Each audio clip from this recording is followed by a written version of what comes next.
సూర్యాపేట జిల్లా హుజూర్ నగర్లో బీహార్ కూలీల దౌర్జన్యం తీవ్ర కలకలానికి గురిచేసింది.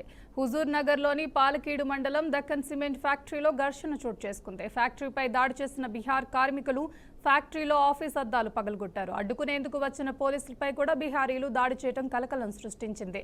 దక్కన్ సిమెంట్ ఫ్యాక్టరీలో బీహార్ కార్మికుడు మరణించడంతో నష్టపరిహారం కోసం కూలీలు డిమాండ్ చేశారు. అయితే పలుమార్లు తిరిగినా పట్టించుకోకపోవడం ఈ దాడికి పాల్పడినట్లు తెలుస్తోంది.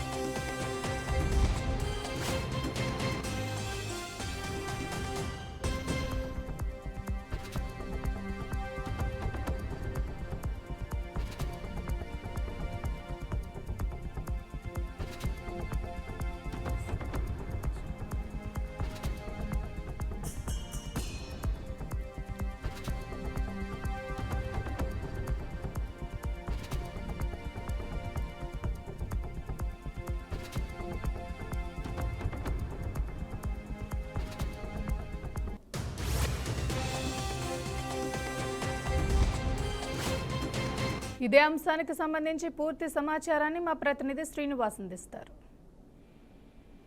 Good evening Priya. సూర్యాపేట జిల్లాలోని హుజూర్ నగర్ నియోజకవర్గంలో పాలకీడు మండల కేంద్రంలో డక్కన్ సిమెంట్ ఫ్యాక్టరీలోని పెద్ద ఎత్తున ఒరిస్సా సంబంధించినటువంటి కార్మికులకు పోలీసుల మధ్య పెద్ద ఎత్తున రాళ్ల వర్షం కురిసిందని చెప్పవచ్చు. గతంలో ఆ ఫ్యాక్టరీలో పనిచేసినటువంటి కార్మికులు చనిపోవడంతో నష్టపరిహారం ఇవ్వాలని పలుమార్లు యాజమాన్యానికి విన్నపించుకున్నా వాళ్ళు పట్టించుకోలేదు. దీనిపై ఆగ్రహం వ్యక్తం చేసినటువంటి ఒరిస్సా కూలీలు ఆఫీస్ పై దాడి చేశారు. ఆఫీస్ దాడి చేస్తున్న క్రమంలో పోలీసులు కూడా రంగప్రవేశం చేసినటువంటి పరిస్థితి.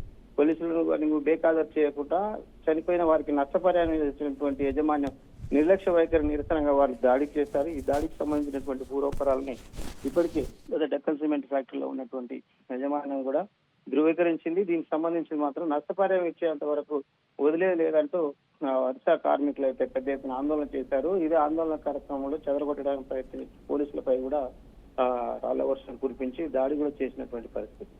ఏది ఏమైనప్పటికీ ఒరిస్సా సంబంధించిన కార్మికులు చనిపోయిన వారికి కుటుంబ నష్టపరిహారం ఇవ్వాలనే కార్మికుల ఆందోళనలో భాగంగానే ఈ ఇష్యూ జరిగినట్లు కూడా తెలుస్తుంది. Thank you Srinivas.